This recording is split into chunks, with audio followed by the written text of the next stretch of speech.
Balaliq davrimni eslashni xohlamayman. Chunki balaliq davrim balalarga xos bo'lmagan kechirimchilar bilan to'lgan. Gerçi yavoylik va logiksizlik bilan to'lgan balaliq davrimni qaytarib kelish qo'limdan kelmasa-mu, ota-onamning jumladan atrofimdagi kishilarning orzu istaklarining men izlangan yashash usuli emasligidan gumonlanish tamoman qo'limdan keladi. Hayotimni oddiylashtirish uchun tirishgan sari uni murakkablashtirib oldim. O'tmishimdan zarlangan sari texmi nachar o'tmishga mubtalo bo'ldim. İnkar qilgan har bir reallik menga jin bo'lib choplashdi. Hayotlik energiyalarimdan mangulik dvigatel yasash xiyollarim barbod bo'ldi. Ardim, charchidim. Ko'zimni ochgan sari ko'rolmadim. Oxiri ko'zimni yumdim. Ko'rganim o'zim bo'lib chiqdi. O'zimning hozirdan iborat bir reallikda yashayotganimni his qildim. Kelgusidan kelgan g'am andisha, o'tmishimdan kelgan pas bes to'yg'ular g'oyib bo'ldi. O'zimning tafakkuriga muddaga ega bo'lgan ijtimoiy mavjudot ekanligimni to'nib yetdim. Shunda qilib men psixologiyani tanladim. Yo'q. To'g'ri qilib aytganda psixologiya meni tanladi. Kallamdagi nurg'un chigish savollarga javob topildi. Shundaqla nurg'unlagan savollar paydo bo'ldi. Men asta-asta o'zimning kontroliga o'tishga boshladim.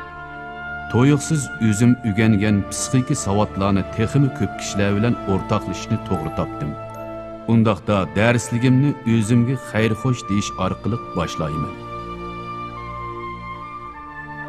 Ali Qurbon.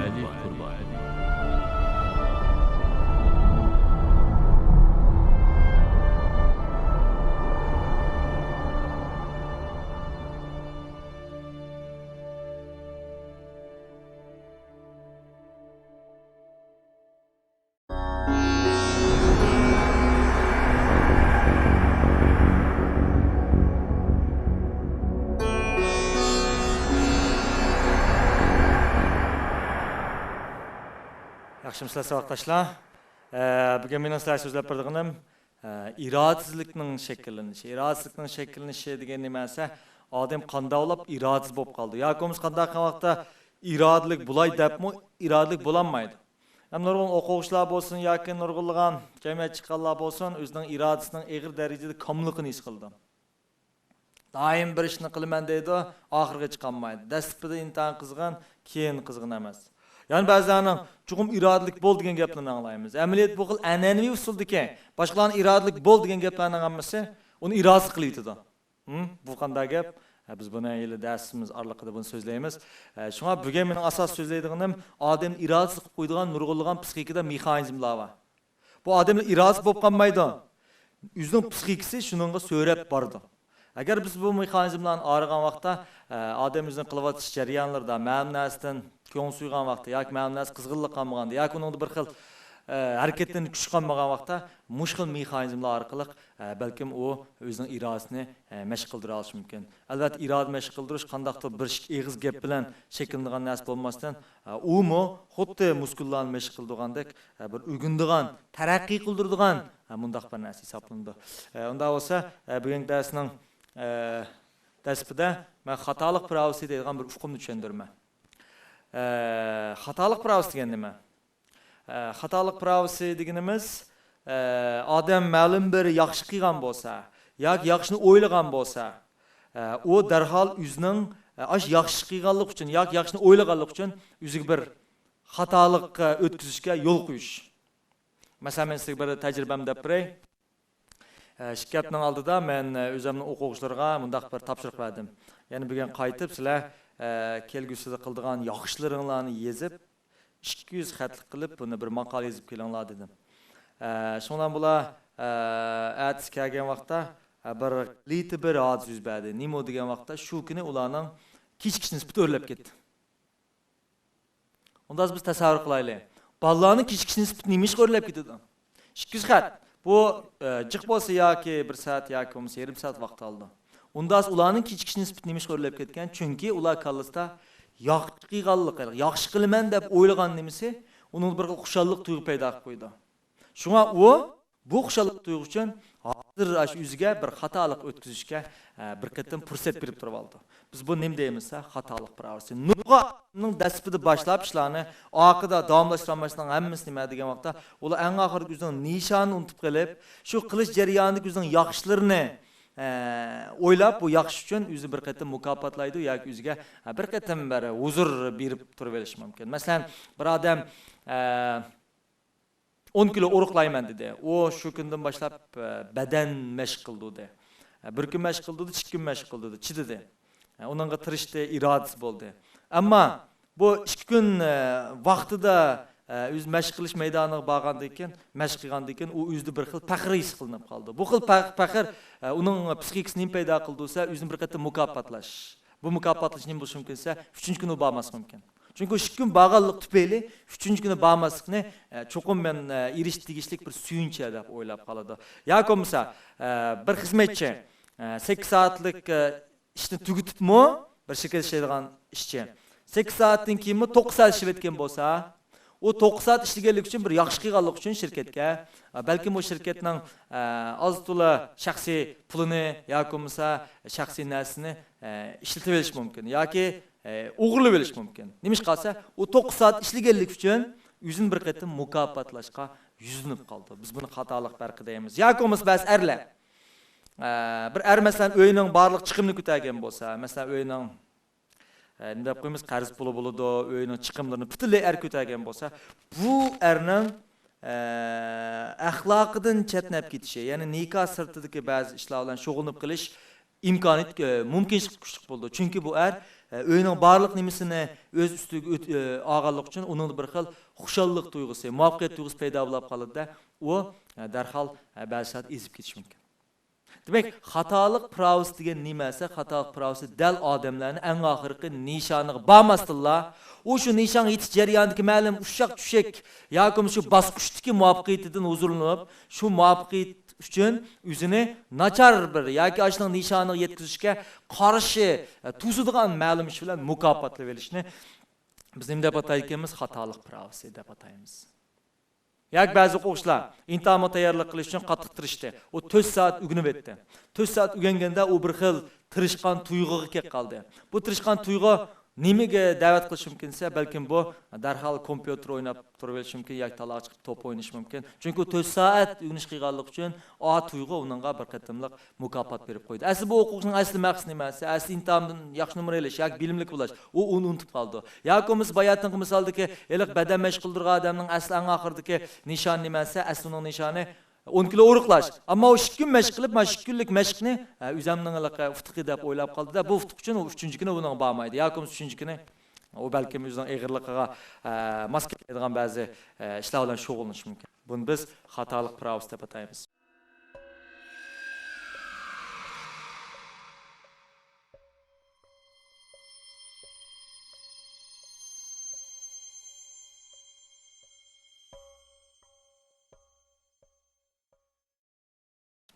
İkincisi, ətinin bugenge prava berişi. Nurg'a adamlarda psixikada tug'malam qanday o'ylaydisa, ətini intayin ko'p vaqt hesaplaydı. Yani ətə bugun qaraganda az degan 6-7 soat ushqdek hisoblab oldi. Yoki ətə o intayin bir xil kuchli energiyasi bordek his qilib turib oladi.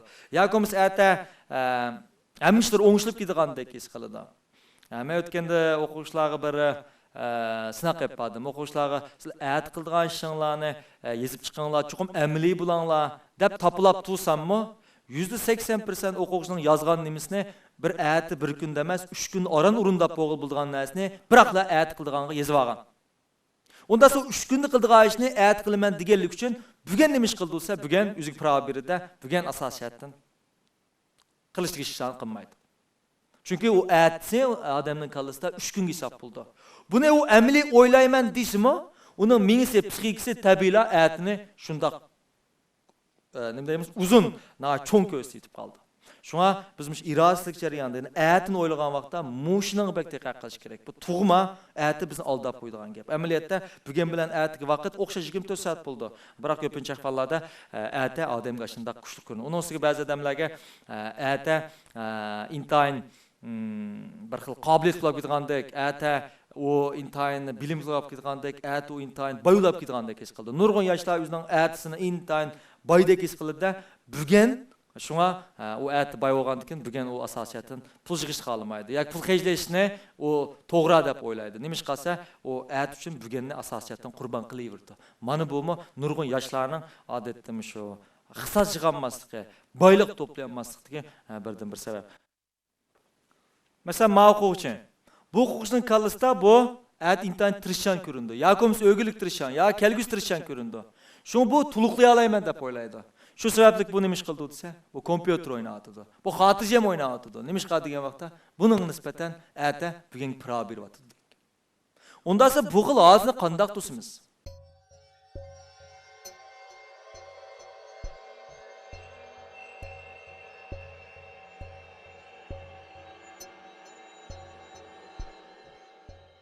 Men nurg'a odamlarning o'zining qilayotgan ishlarini faxrlanganini ko'raman. Masalan, har qanday ishlardan shug'ullanib faxrlandi. Bu xil faxrlanish tuyg'usi amaliyot nim paydo qilib qo'ydi desa, uningga ikkinchi qatim bir xatolik sodir qilishni uqtirib qo'ydi. Shunga o'tganda bir leksiyasimni ismiga men odamning yaxshi qilishi uningga yaxshi qilishi yaxshi emas deb qo'yib qo'ydim. Nurg'a odamlar buni tushunmadi. Bu yaxshi qilish nima yaxshi emas? Çünkü bu yerda bir narsani, çünkü biz qilayotgan ma'lum ishimizni yaxshi deb turvasak, bu yaxshi deganligimiz uchun bizda bir xil tuyg'u paydo bo'ldi. Ya'ni bir eskishqa yoki kichikroq bir xatolikqa yo'l qo'yib qo'ygan bo'lamiz. Unda esa bir odamning qilayotgan ishi yaxshi emas, masalan, o'ylaylik. Bir odam har kuni etgan qopdi yoki bo'lmasa intayin tirishdi. Bir balaning tirishqinini misol qilaylik. Uning tirishqinini u bilan bu bir yaxshi qilyapman deb o'ylasa olmaydi. Chunki buni tirishishni yaxshi qilyapman deb o'ylasa, o darhol bu yaxshining o'rnini to'liqlayib yetadi. O'zini mukofotlaydi. Nima ishlansa o'ynash orqali. Unda esa bir narsa qiyos qilaylik biz. Zodi bizning asli holatimiz nima? Bir odam qilgan yaxshini mukofotlasa, u chaqda bu nima tushuntirdi-sa, asli odam nacharti deganini bildirdi. Amaliyotda bolaning tirishi yaxshi bo'lmasdan as qilish tegishli ish u. Bir yosh bolaning pul tepishi yoki pul yig'ishi uning qilib ketgan yaxshi bo'lmasdan asli qilish tegishli ish. Agar u pul tepishni yoki pul yig'ishni yaxshi ish deb o'ylab olsa, u chaqda uning asli holati nima bo'ldi degan vaqtda nachar hisoblanadi. Undan esa odamning ikki nusxasi deganni belgilaylik. Nurg'a odamlar o'zini ma'qul nachar o'ylaydi. Shunlar har qatim yaxshi qilgan vaqtda xo'sh bo'ladi. Yaxshi qilgan xo'sh bo'lganlik uchun bu xil xushallikni mukofotlaydi. Amaliyotda odamning asli nusxasi nachar bo'lmasdan yaxshi. Nurg'un qilayotgan ishlar odam asli qilish tegish ishlar.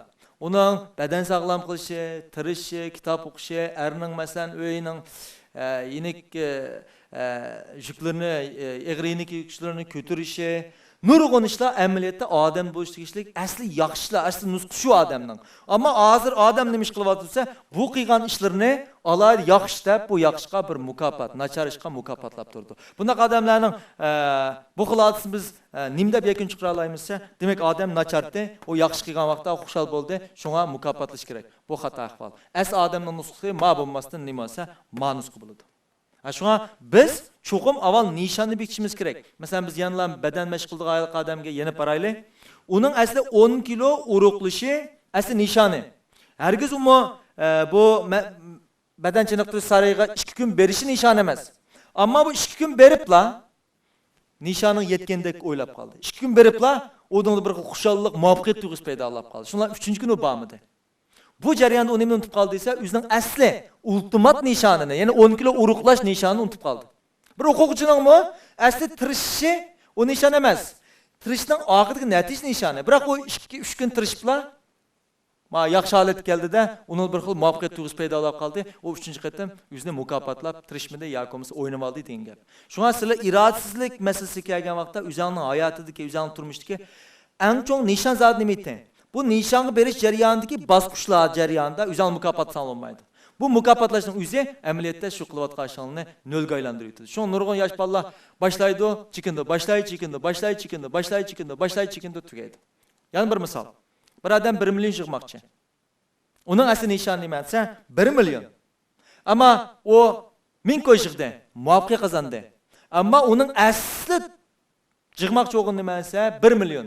Biroq bu 1000 ko'y yig'gan odam o'zining xushal bo'lib ketib, o yüz belki 500 koyun heyli için mümkün. Xuşalıq tuyğusu var. Asli onun asli nişanı nemese 1 milyon tepiş. Onun az hergiz nişanı arlıq jarayandık emas. Şuna nurgunda vaqtlarda sizlar qılıb atqanşınlarga hergizmi bu yaxşı iş deb baha bermanglar. Qaçan siz muşunu men yaxşı qıldım, yaxşı işmiş qılıb atqınım degan şu tuyg'uda odam bir nachar ishni keltirib chiqardi. Şuna biz şu kundalik ish tartibimizda qılıb atqan ishimizni hergizmi yaxşı demayli. Asli o bizning aslimiz shunda yaxshi. Shu asli biz qilish tegishlik ish. U hergizmi biz nachar. Bizni qilib qo'ygan ishimiz çok qalsa, o çağda bu vaqtda xatalıq pravası nemish qildi olsa, xatalıqqa prav berib qo'ydi da, o chuqur bir xatalıq sodir qildi. Şu an mushu nuqta hergiz ezib ketmanglar. Bu men sizlarga bugun so'zlamoqchi bo'lgan xatalıq pravası.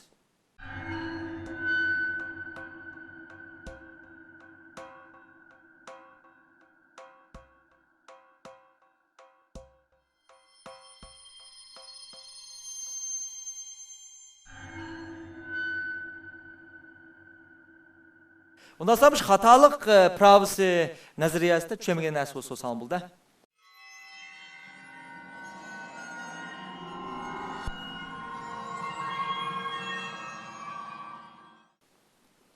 Siz. Undaq bo'lsa so'rab qo'yaylik ma'lum. Mushundaq bo'lsa odam har bir qitim ishni qilib, shu o'zidan rozi bo'lganda yoki bir xil shunday hayajon his qilgan vaqtida, shu o'zimizni, o'zimizga nisbatan bir xatolik pravasi berish oldida bir xavf bor deb o'ylasak bo'lamdi. Bo'ladi. Odam eng cho'ng xato qarorini qachon chiqardi desa, xushal vaqtda chiqarib qo'ydi. Ma'lum ishni ufti qozongan vaqtlar intayin diqqat qilish kerak. Masalan, ba'zi olqish qilishga odamlar ko'p vaqtlar ichida chavak ichida yashagan odamlarda tuyuqsiz o'zi xatolik farq bir pravas berishning miqdori sal eshib bordi. Nima ishqa degan vaqtda bular ko'p jarayonda to'xtamay chavak ichida cho'ng bo'ldi. Asli bularning asl g'oyat nishoni nimasi? Yaxshidan bulash. Hargiz chavak emas. Ammo u chavakni yaxshidan bulash jarayonidagi erishgan chavakni o'zining eng oxirgi bir xushallik paydo qiladigan muvaffaqiyat tuyg'usi his qilib olgachqa, u balkim shu tufayli ma'lum bir o'ziga xatolik berishga, sodir qilishga yo'l qo'yish mumkin yoki shuningga intilib qilish mumkin. Shuning bilan uning aslidagi nishoni, yaxshidan bulash nishoni mushahar bilan tugab ketib qolgan gap. Shunga biz chuqur o'zimizning asli nishonimiz nima edi? Bu jarayon ketib qolgan narsa bu jarayonmi yoki muvaffaqiyatmi? Mushunga diqqat qilmasak, bu nishonga hargiz berib olmaymiz. Nurg'un yoshlarning nishoni baramas sababning o'zi boshlanish yaxshi. Har qanday bir yosh inson muvaffaqiyat intilmaydigini yo'q. Ammo ham avval qila oladi buni. Ammo qilish jarayonida o jarayondagi ma'nosini tamomlab bo'lgandikilar, o'ziga darhol chekinish uchun bir qatam xatolik yo'l qo'yib qo'ygan gap. Masalan, o 3 qadam mang'andan keyin xushal bo'ldi. Xushal bo'lgan vaqtda o o'zini mukofotlaydi. Mukofotlashmasa o'ttirib berish. Ya'ni o'ttirib berish orqali o'zini mukofotlaydi. Shundan o balkim o'ttirash kunab qilib keyin mengish qo'shaqmaydigan. Hatto o'zining asli nag berishini unutib qilib, mengishni o'zining birliqi 3 qadam mengishni o'zining eng oxirgi muvaffaqiyat chiki qilib hisoblab olgan bo'lishi mumkin. Shundan u o'zini o'ttirash orqali mukofotlagan bo'lishi mumkin. Undaq bo'lsa har bir yosh shu irodaga qarab, shu mangan shu yo'lida, masalan, har bir kichik qadamlardan, masalan, muvaffaqiyat bosgan har bir kichik qadamlardan o'zidan rozi bo'lib xushal bo'lishi mumkin. Unda otadan shu o'ziga shu xatolik pravasini qandoq ogohlantirish shakli orqali saqlang'ili bo'ldi. Yaxshi savol. Albatta u har bir bosqich tamomlaganda uni xushalik tuyg'u paydo bo'ldi. Bu tuyg'uni hargiz biz sen bunda tuyg'u bo'lmaydi desak bo'lmaydi. Chunki bu tuyg'umi uni balkim olg'a bostirib turishi mumkin.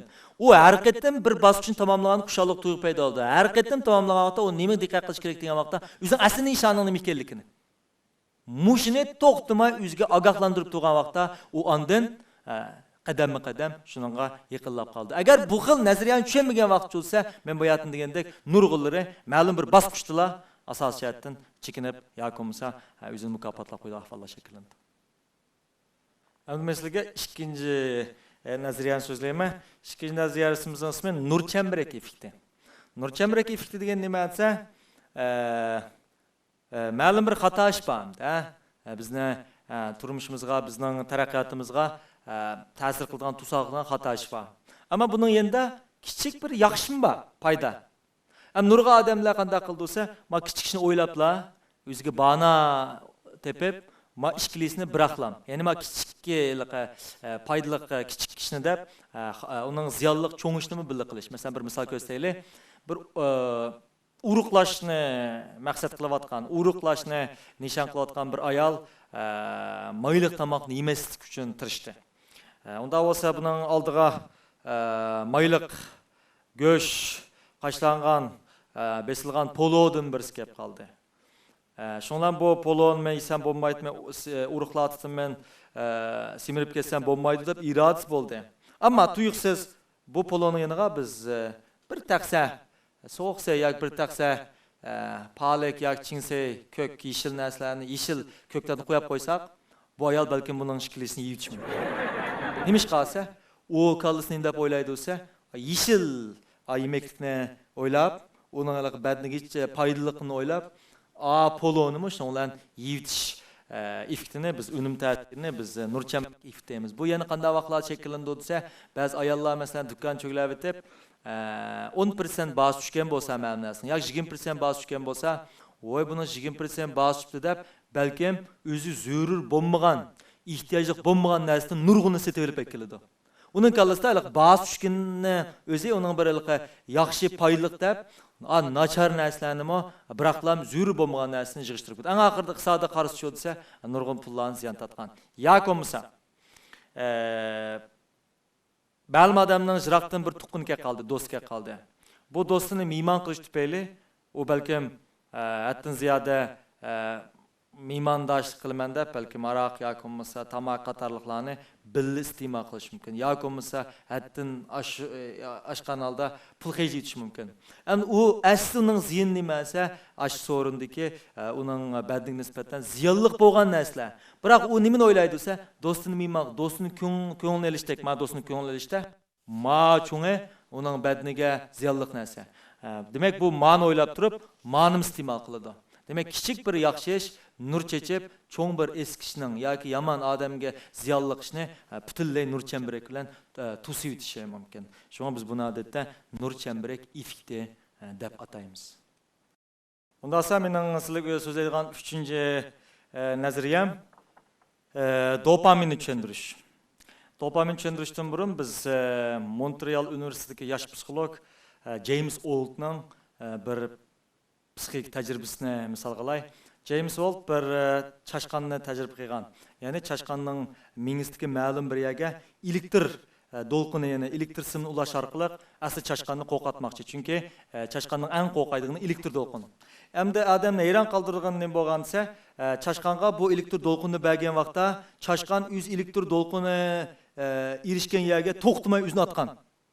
Asli tajriba qanday bo'lishi kerak desa, bu elektr do'lqin kelgan yerdan qechish kerakdi. Ammo amaliy tajribada qanday bo'lib qolgansa, chashqan to'xtamay elektr do'lqin qo'zg'algan yerga o'zini atgan. James Oldning bu tajribasi xato ishlanib, tuyuqsiz mingidagi yan bir rayonni tep qolgan. Ayni vaqtda Jamesning yakuni qanday bo'lgan desa, balkim biz bilib bilmay mushu chashqanning xushalliq tuyg'usi paydo qiladigan ma'lum, ya'ni qo'zg'ayotga o'xshaymiz deb bu mingidagi bu rayonga xushalliq rayoni deb qo'yib olgan. Ammo keyin davlat psixolog His, ya'ni Tulane universitetidagi His bu tajribani odam ishlash orqali odamdimi shu mingisining ashirini g'idiqlagan vaqtda bu g'idiqlangan tarafga to'xtamay borganligi yoki shu kunupkini g'idiqlash keltirib chiqarayotgan bu kunupkini to'xtamay besayotganligini, hatto holsizlangicha kunupka bosganligini bayqagan. Ammo bu odamni so'rgan, siz mush kunupkini harakatdan bosganda xushal bo'ldingizmi deganda xushal bo'lmagan. Ammo nima ish bossiz desa, xuddi xushal bo'ldigandek tuyulib ketgan menga degan. Unda bo'lsa, psixologlar bu tajribani taraqqidirib nimani deb chiqdi desa, mingidagi shu rayonni g'idiqlagan vaqtda mingida dopamin deb ataladigan bir neyrotransmitter deganimiz nerva signallarini tushug'ich hormon, xuddi amino kislotasi o'xshab bir tushug'ich hisoblanadi. Ya'ni nervda shakllangan signallarni. Dopamin degan narsani qo'zg'aytirganligi. Bu dopaminning o'zining asli xushallik paydo qilmaydiganligi, ammo odamga bir xil xushallik erishadiganidek tuyg'u paydo qiladiganligini deb chiqqan. Undan odam badanidagi bu dopamin zodi odam badanida nimada paydo bo'lib qolgan? Chunki bizning badimizga hech qanday bir suyuqlik yoki hech qanday bir a'zolarimiz yoki hech qanday bir hujayrimiz ushib kelib qolgan emas. Unda dopaminning paydo bo'lishi insonlar uchun nimani zot tushuntirib beradi? Amaliyotda dopaminning paydo bo'lishi odamni harakatlantirib turdi. Uni harakatsiz holatdan harakatlantirib turdi. Dopamin bo'lmasa odam hech qanday harakat qilmaydi. Masalan, dopamin nima ish qildi deganda, tomoqni yesan xushal bo'lsan deb tomoq zo'rlaydi. İşləsən xushal bo'lsan deb ishqi zo'rlaydi. To'y qilsan xushal bo'lsan deb to'y zo'rlaydi. Balıq bo'lsan xushal bo'lsan deb baliq zo'rlaydi. Mashina olsan xushal bo'lsan deb mashina og'izdi. Demak, bu to'xtamay insonga xushallik to'g'risida va'da berish orqali odamni aldirmay nega boshlab bordi bo'lsa, harakatga boshlab bordi. Masalan, kilinikadagi Parkinson kasalini misol qilaylik. Parkinson kasalining alaylik nimasi? Parkinson kasalida hech qanday harakat bo'lmaydi. Shunga Parkinson kasalini davolash uchun doktorlar nima bo'lsa, dopaminni ukol qilib urdi. Ukol qilib bo'lgandan keyin Parkinson kasali giribtar bo'lgandan passivni turvelishdan harakat qilishga qarab maqdi. Agar bu dopaminni butunlay elib etsa, masalan chashqandan kallasidan dopaminni butunlay sug'urib elib etgan. Bu chashqan nima bo'lgansa qarab turgan. Irimchik bo'lsa-mu, uning intilish bo'lmagan, ammo irimchik yegan huzurlangan.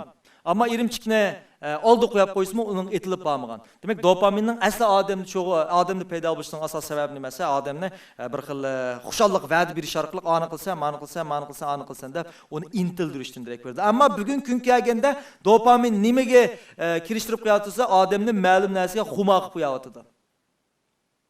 Ya'ni odamga to'xtamay ma'lum narsa orqali xushal bo'lsan deb va'da beryapti. Masalan, shu nurg'a yoshlarning hozir telefon o'ynash. Hozir hamma qarasa 5 ostida telefon o'ynaydi, to'xtamay telefon o'ynaydi. 1 minut telefonni ochmasa yoki bo'lmasa har xil masalan nima deb qo'yimiz g'oliqa, paranglish QQ deymiz yoki bo'lmasa undidor deymiz. Bu xil narsalarni to'xtamay tekshirishga qarab beqishga intiladi. Nima ish qilsa? Chunki dopamin ularning kallasida sen telefonni qarasang xushal bo'lsan deb va'da berdi. Ular o'zining telefonda nimani izlayotganligini bilmaydi, ammo ish qilib telefonni bir qatim izlasa xushal bo'ldigandek tuyg'u keladi. Balkim bir atal uchirib kelib qilishi yoki ma'lum narsani yo'llagan bo'lishi ish qilib, ularning kallasida xuddi telefonni olsa xushal bo'ldigandek his qildi. Ammo telefonni ochgan vaqt ko'rgan hech qanday xushallik paydo bo'lmaydi. Bu nereden direkt verdi olsa, dal dopaminning qo'zg'alib ketganlikdan direkt verdi. Dopamin qo'zg'algan vaqtda odam shu ishni to'xtamay qilaverdi.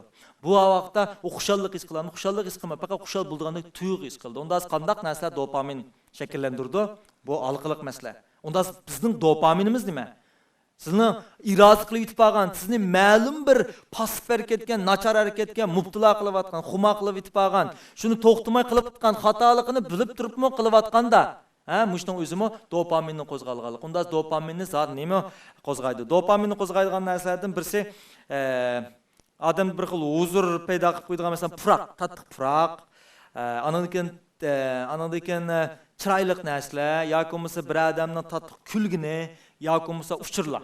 Masalan, boy bo'lasiz, manda qilsangiz andaq bo'lsiz, mushni iste'mol qilsangiz siz sog'lom bo'lsiz degandek uchurlarning har qandig'i odam badanida dopamin qo'zg'aydi. Bu qo'zg'algan vaqt kishilar qanday qildi-sa, shu narsani olmasa, shu narsani ishlatmasa, beyaram bo'lgandek. Shu narsani ishlatganda odamda kishilar tasvirliksiz o'zini tunib bilinmaydigan, o'zini his qilmagan bir xushalik eshigandek to'lib ketadi.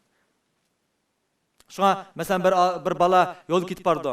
Uning bir qiz kulib qo'ygan bo'lsa, uning dopamin qo'zg'aldi degan gap. Bu o'g'ilda to'xtamay shu qizning telefonini so'rash yoki shu qizga gap qiz xushal bo'ldigandek, eng oxirida shu qiz bilan muhabbet to'y qiz xushal bo'ldigandek, ammo u vaqtim xushal bo'lmaydi. Eng oxirida balliq bo'lsa xushal bo'ldigandek, eng oxirida va hokazolar. Mushlarning hammasi nimani qo'zg'aydi? Dopamin. Masalan, sizlar qimmat baliq do'konga kirsanglar, ba'zi do'konlarning xushpuroq puraydiganini his qilsizlar. Bu puroqlarning hammasi nima paydo qildi bo'lsa, kallada bir xil men bayatim degandek dopaminni qo'zg'aydi. Bu qo'zg'algandan keyinlar siz osh narsani olsam xo'sh bo'ldiga o'xshayman, mushni olmasam bo'lmaydi ekan degandek bir tuyg'u paydo bo'lib qoldi. Shunga bundaq tanlov do'konga kirgan chuqum buni itib olib axlolatdi. Andan keyin basin so'msanglar, darhol dopamin qo'zg'alganda buningga qarshi chiqmak intayin qiyin bo'ldi. Shunga esinda bo'lsin.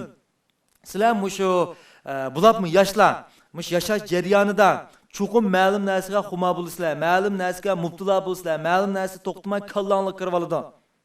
Buni har qancha chiqirib yetaysanlar, chiqirib yetmaysizlar. O'zingizga qanday tuyg'u paydo bo'lsa, xuddi ashning erishsanglar xushal bo'lgandek his qilsizlar. Ammo bir narsani eson tutinglar. Dopaminning qo'zg'alishi hargiz odam xushallik bermaydi. Faqat xushallik berdigandek tuyuldi. Bu mundaqchini ozdirish hisoblandi. Masalan, Riyin, yosh psixolog Riyin buning rasmini ma'qul yozgan. Ya'ni buning bir hidrogen, bir oksigen, bir hidrogen shaklida holat bo'lgan. Anadagi miyada NH2 holatda tasvirlangan. Ana ma'no tasvir qilsanglar bir xil ozdug'ichining surtida buni tasvirlab chiqargan. Shunga sizlar mushtasdan tushgandan keyin yaxshi o'ylanib, zodi mening dopaminim nimada? Men zodi ma'lum ishqa aslida foydasi yo'q. Nemish bundaq mubtalo qolman deb o'ylagan vaqtinglarda andan keyin sizlar o'zingizga mundaq bir savolni qo'yinglar. Men mushni qilsam rost xo'sh bo'lamdim. Masalan, telefonni chuqur bir oqtug'uni keladi. Sizlar savol qo'yinglar. Mush oqtusam rost xo'sh bo'lamdim degan narsani o'tirib qo'yinglar. Shu vaqtda andan keyin bundaq ishlardan tabiiy chekindiq ahvollar shakllanadi.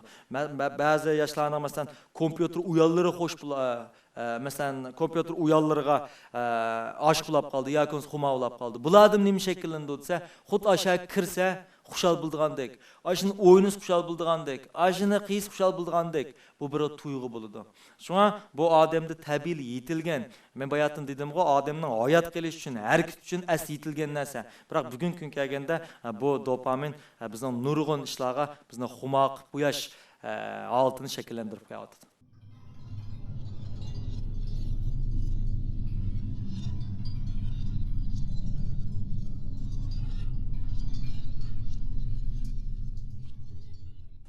Ondan sonra bu dopamin to'g'riliq o'zingizning tushunmagan yoki so'rmoqchi bo'lgan savolingiz bo'lsa bo'ldi.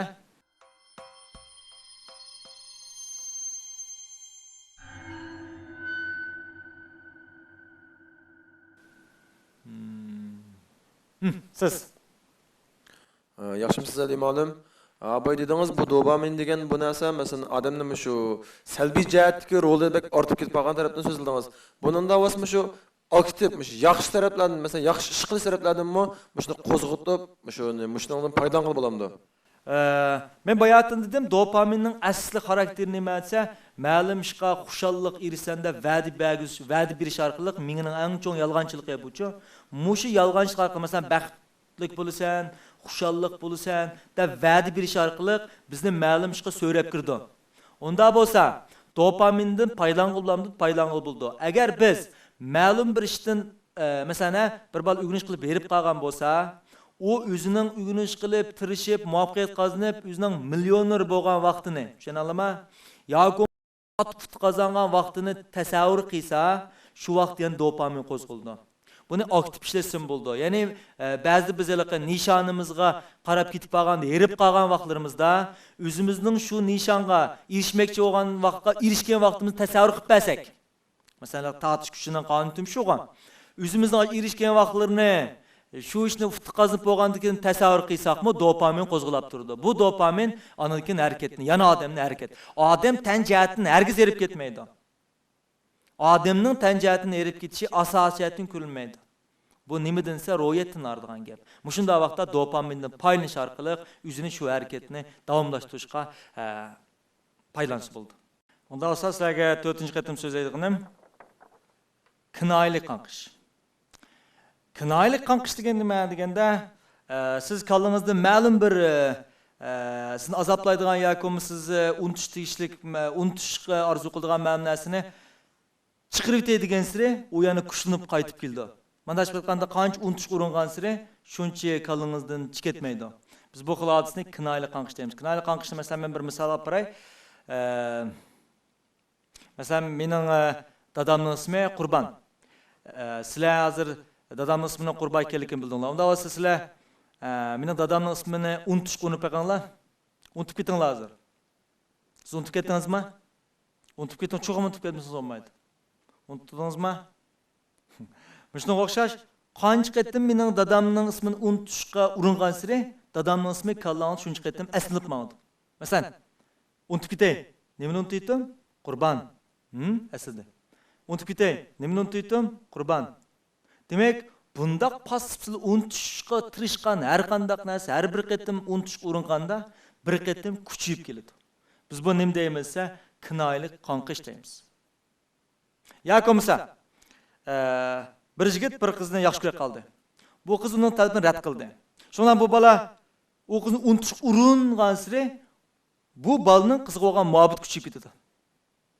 Yakum 2 yosh to'y qilmoqchi bo'ldi. Ota-onalar uning qo'shilmadi. Qancha qo'shilmagan siri bularning irodasi shuncha kuchayib ketdi. Biz buni kinoyalik qanqish deymiz. Ya'ni bu xil muhabbet qancha cheklangan siri kuchayib ketdi. Biz buni Romeo Julieta unumi yoki effekti deb atab qo'yamiz. Shunga ba'ziki nikah sirtidagi muhabbetning bu xil kuchib ketishning sababi nima esa, bu xil muhabbet qancha cheklangan siri, yushurun bo'lgan siri, ash odamga nisbatan bu xil muhabbet shuncha kuchlanib ketadigan ahvollar shakllandi. Yakons bir odam xizmat talab qilmoqchi bo'ldi. U xizmat talab qiladigan o'rin kirib, 100 dirham imtihon bermoqchi. O 100 dirhamni imtihon bergichning oldida qancha o'zini mukammal tutgan siri, qancha o'zi diqqat qilgan siri, uning shuncha taq chiqadi. Qancha o'zim tutib olay degan siri shuncha jiddilashadi. Qancha gapni yaxshi deydigan siri shuncha gapdan ezib ketadigan ahvollar shakllandi. Biz buni nima deymizsa, kinoyalik qanqash deymiz. Shunga nurg'un odamlar bor. Bular shu xomush qisi giribtor bo'lib qolganlarning ko'pinchisi o'zining kallasiga bu xil paspisatlarni kurash qilaverdi. Qancha chiqirib degan siri shuncha yenib kelaverdi. Bu nimani paydo qildi desa, mingida g'oyat zo'r besim paydo qilib qo'ydi ahvollar shaklda. Ondan kishilarda qandaq bir yakun chiqdi desa, menda chuqur bir chataq chiqibdi, kallamdan chataq chiqibdi degan mushundan keldi. Kallasidan qanday vaqt chataq chiqdi desa, ma'lum narsa unutish uringan siri. Masalan, buni menda o'zgarsak bo'ldi. Masalan, sinfda men sizni chiqirib etdim. Urushib chiqirib etgandan tatibli menda g'am paydo bo'ldi. Nimish qilsa, qachon yenib kelar, qachon mendan o'chilar, qachon texmo qurollanib kelar deb o'ylayman. Demak, kalidan bundoq narsa chiqish uringan siri, bu narsa odamni shuncha azoblaydi yoki bearam qiladigan ahvollar shakllandi. Biz buni nima deb ataymiz? Kinoyalik qanqish deb ataymiz. Undan buni qanday bir taraf qilish kerak? Undan bu xil paspisiyatlarni unutib uringan kuchib ketadi ekan. Undan qanday qilish kerak?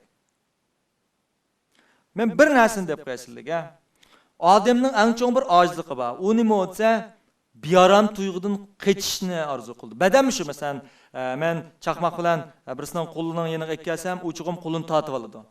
Mingimi har qanday vaqtda bearam tuyg'uni sesla uningdan qechish urindi.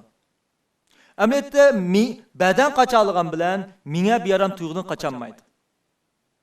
Shunga bu xil kinoyalik qanqishning aks ta'sirini kamaytirish uchun qanday qilmasa, bu xil bearamchilikni badan his qildirib badanni oqashgan bilan menga bundan qachanmaydi. Bu degan nima deganlik desa, masalan, bir odam azoblandi. Bu azobni chiqarish urni va kuchayadi. Bu agar to'g'ri usul nimasi, shu azobni his qilib beqish. Masalan, o'zini his qilgan vaqtda masalan, qusoq tarafi bir xil bearam bo'ldi, ichib pushidi, tishlari qiyishidi. Mushning hammasi buni his qilish deb ataymiz. Badan. Masalan, ba'zi ayollar shunday azoblangan vaqtda yig'lasa, ko'ngli yig'lasa bir xil yeniklab qolgandek his qildi. Nimish qilsa, yig'lash orqali badanni his qildirib, azobni mingni aram topqizish. Shunga mayl o'g'il bo'lsin, mayl er bo'lsin, mayl ayol bo'lsin, mayl qizbol bo'lsin, bu xil azoblardan amalba badanni his qildiruvchi kerak. Shunga men odat psixologiyada yig'lashni xato deb qaramayman.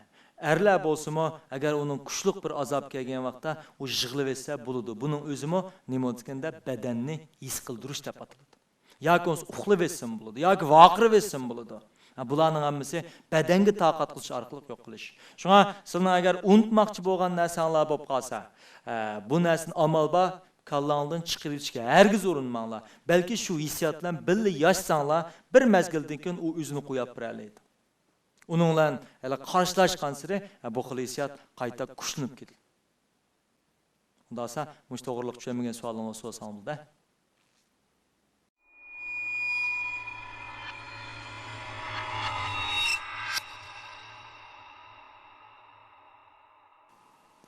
Siz.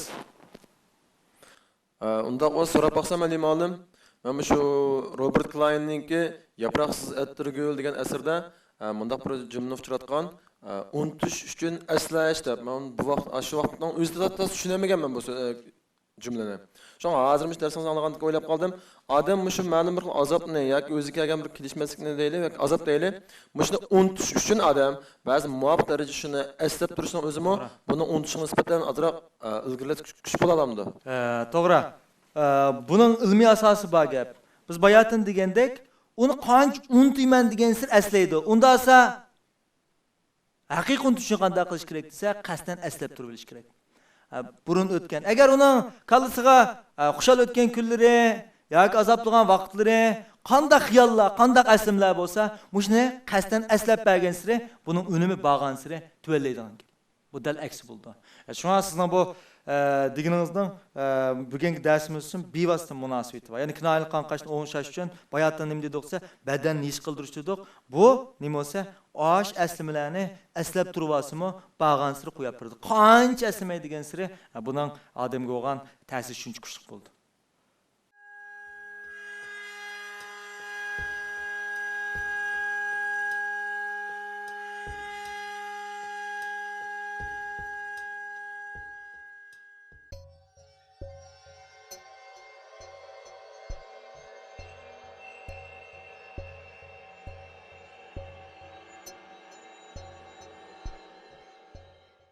Ondan sonra sizlerge 5. qatım sözleydiğim nima degan vaqtda pushayman effekti.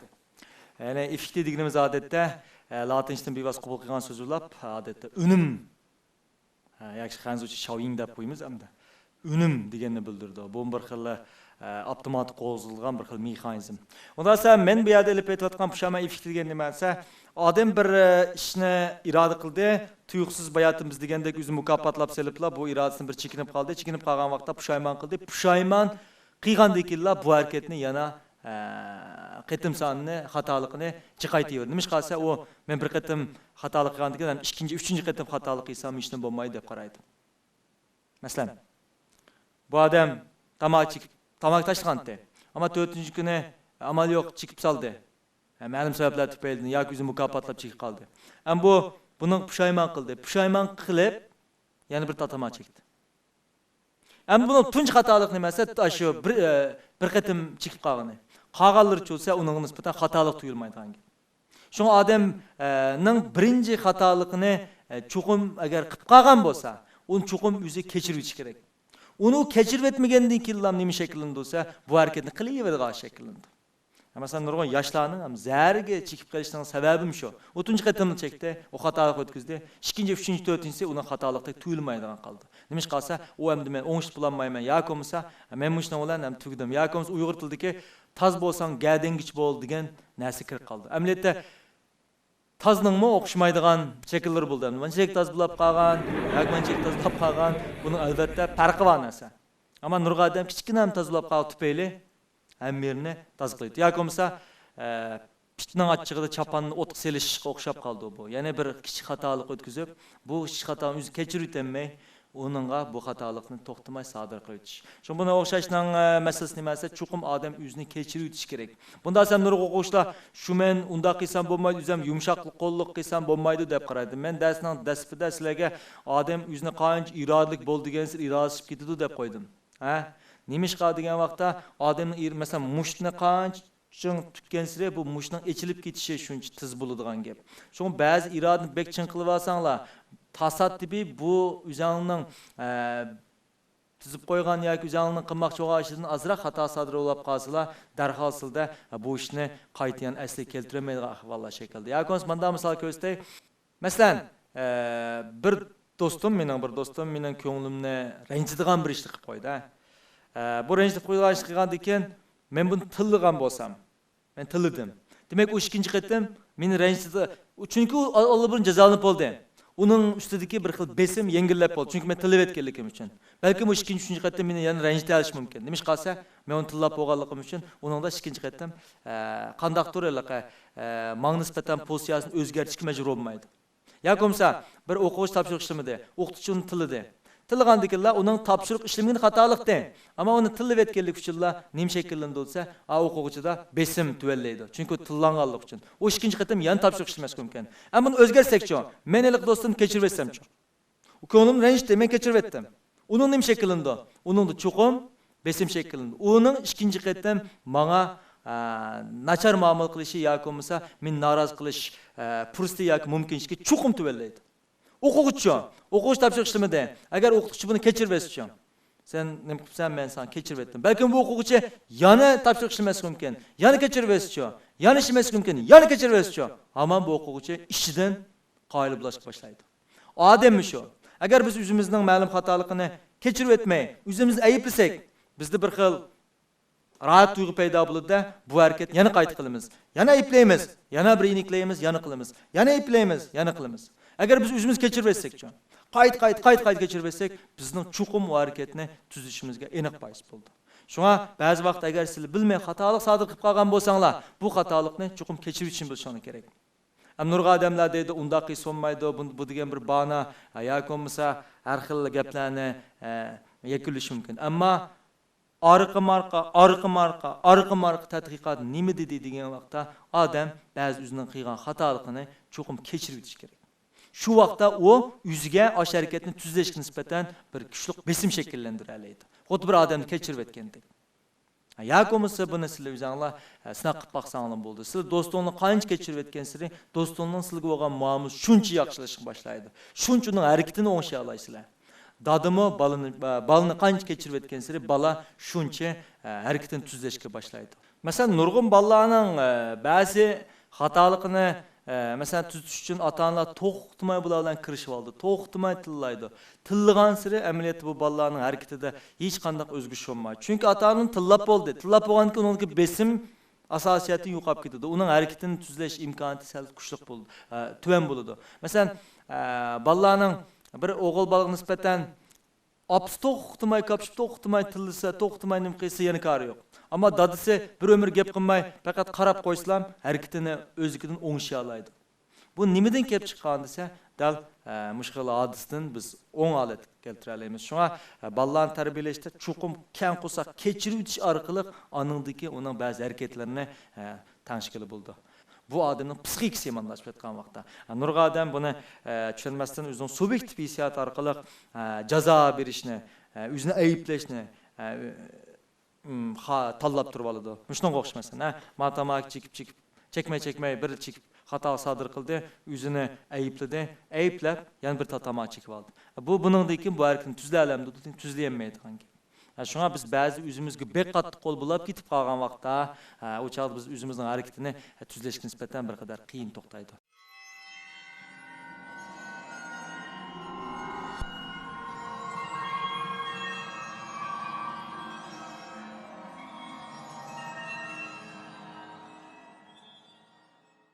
Bu men sizga so'zlamoqchi bo'lgan pushama effekti. Undan so'ng men mush 5 qatimliq darsda sizlarga 5 xil nazariyani so'zladim.